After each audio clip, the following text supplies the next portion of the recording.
Sobat Babelani, jumpa lagi di Babelan TV dalam konten Babelan Besukan bersama saya Lisa Priliani. Seperti yang kita lihat, saya berada di Balai Kota Surakarta, tempat di mana Festival Payung Indonesia diadakan. Dengan menyusung tema Sepayung Bumi. Festival ini diadakan pada tanggal 8 September hingga 10 September dengan menampilkan ribuan payung serta penampilan ratusan seni dari berbagai asosiasi dan grup seni se-Indonesia. Wah, menarik bukan? Yuk kita lihat.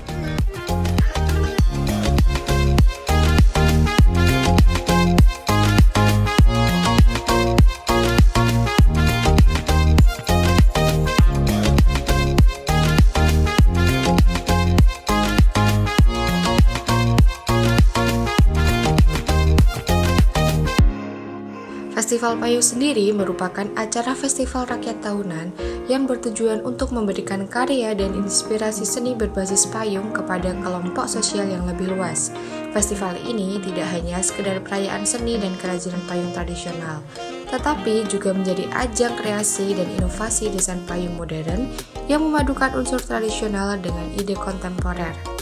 Festival ini melibatkan partisipasi masyarakat dari berbagai elemen kesenian seperti perajin payung, komunitas kreatif, seniman, pelestari seni, dan masih banyak lagi. Festival ini tidak hanya berisi pameran payung saja, tetapi juga berbagai penampilan tari dari berbagai sanggar dan tarian dari seluruh Indonesia, serta perwakilan delegasi dari berbagai negara seperti Thailand, Jepang, India, dan Ekuador yang mengikuti acara Festival Payung Indonesia ke-10.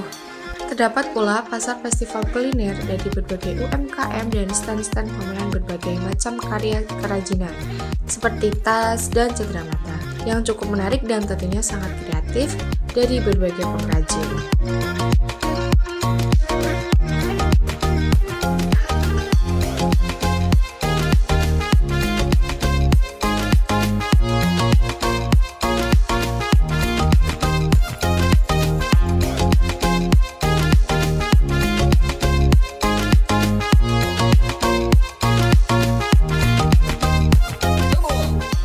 Festival payung ini tidak hanya menampilkan payung dan kesenian, akan tetapi di sini juga banyak sekali stand-stand merchandise dan pasar kuliner untuk para pengunjung.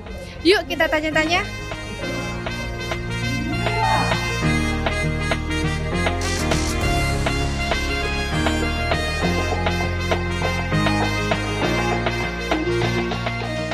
Sebelumnya dengan Ibu siapa? Kita dari Kebaya Menari, saya Yanti, ini saya Ade, saya Berti. Sebelumnya saya ingin menanyakan terkait Festival Payung Indonesia ini. Yang pertama, tanggapan ibu-ibu semuanya ini terkait Festival Payung Indonesia ini bagaimana gitu?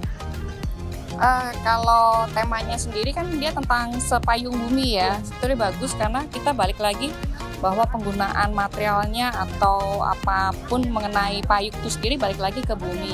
Dan payung itu sebetulnya sama dengan kebaya, kita sebetulnya pegiat kebaya. Kita mensosialisasikan kebaya itu dengan menari gitu. Jadi sama, kalau kebaya itu se-Asia ada, begitu juga payung. Kan di sini ada India sama Thailand ya, sama Jepang nggak ya? Ada juga. Ecuador. Oh, Ecuador. Nah, itu kan berarti kan payung nggak hanya punya Indonesia aja, berarti di Asia ada, di negara lain sama dengan kebaya. Kebaya pun juga begitu gitu. Mungkin Mbak Adi ada tambahan? Ya, kalau jadi dari Kebaya Menari itu kita punya misi untuk mensosialisasikan, mensiarkan kebaya ke masyarakat Indonesia, karena kan rasanya kita harus bangga dengan busana nasional kita. Gitu. Nah, bagaimana kita mensosialisasinya adalah dengan menggerakkan para perempuan ini dengan menari. Jadi narinya itu dengan berkebaya. Nah, dengan adanya festival payung ini kita mencoba untuk berpartisipasi. Kebaya menari ini baru sekali nih kita ikut di sini. Jadi kemarin sempat dibuktikan juga ya waktu ikut audisi dan ternyata lolos.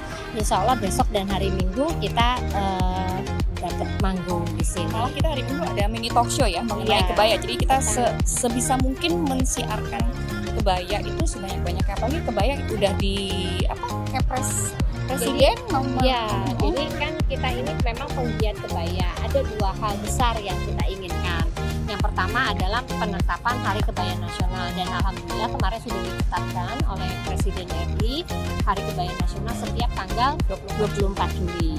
Nah, yang kedua itu adalah membawa kebaya ini ditetapkan sebagai warisan budaya tak benda dunia di UNESCO. Itu kita bergerak bersama 4 negara lainnya. Jadi dengan Singapura, Malaysia, Thailand, dan Brunei. Jadi gerakan-gerakan ini terus kita akan lakukan bersama, juga kita mensiarkan tarian Nusantara ini gitu. Jadi kita mengangkat budaya Indonesia. Nah, ini termasuk wadah bahwa budaya-budaya Indonesia ini terus digiatkan. Wadah yang baik Festival Payung Indonesia ini. Mbak Berti, berharapnya sih kegiatan ini menjadi ajang tahunannya internasional, terutama untuk melestarikan kebaya, dan payung-payung ini bisa menjadi menetap di internasional.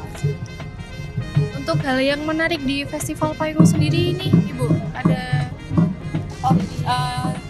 kita bisa bertemu dengan pengrajin-pengrajin payung yang ternyata nggak hanya ada di satu wilayah aja, ternyata banyak gitu. Jadi buat kita yang menambah wawasan juga. Selain kita menggerakkan budaya, kita juga menggerakkan perekonomian gitu kan. Diharapkan juga kalau kita mengangkat kebaya, mengangkat payung, mengangkat kain batik, lurik atau apapun, itu juga kita menggerakkan perekonomian Indonesia juga gitu. Lalu yang terakhir pesan-kesannya untuk Festival Payung se-Indonesia ini? Bagus sih, kemarin yang tempatnya kan ganti-gantinya pernah di Prambanan, kemudian Mangkunegaran, sekarang di Balai Kota. Ya bagus, mesti lebih digaungkan lagi. Ya, kalau ini kan udah yang ke-10 ya, dan ternyata ada 5 negara lain yang ikut bergabung juga di sini. Jadi ya berharapnya ke depannya semakin banyak negara yang tertarik. Jadi gini, ini menjadi event yang internasional, diharapkan seperti itu gitu. Event-event budaya yang juga mengajak negara-negara lainnya bergabung di sini. Jadi semakin besar semakin besar.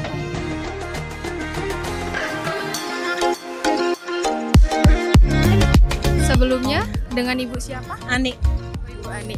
Ya, saya akan bertanya mengenai Festival Payung ini. Yang pertama, tanggapan Ibu sendiri mengenai Festival Payung ini bagaimana ya?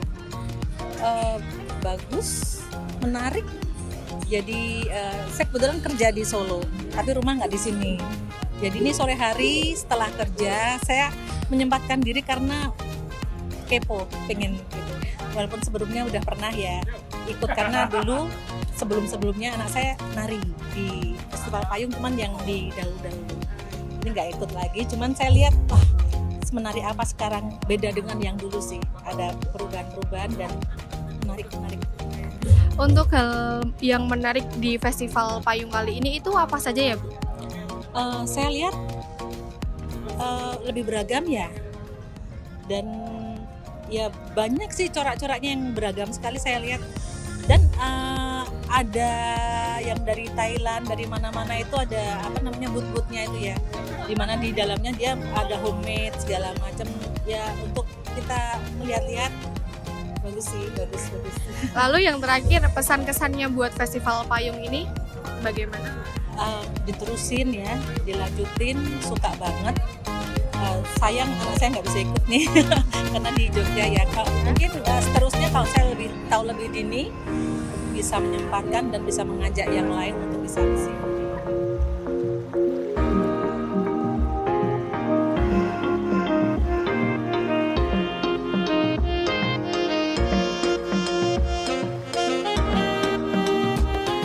Nah, itu tadi konten Pabelan Busukan kali ini. Semoga menambah wawasan Sobat Pabelanis mengenai Festival Payung Indonesia.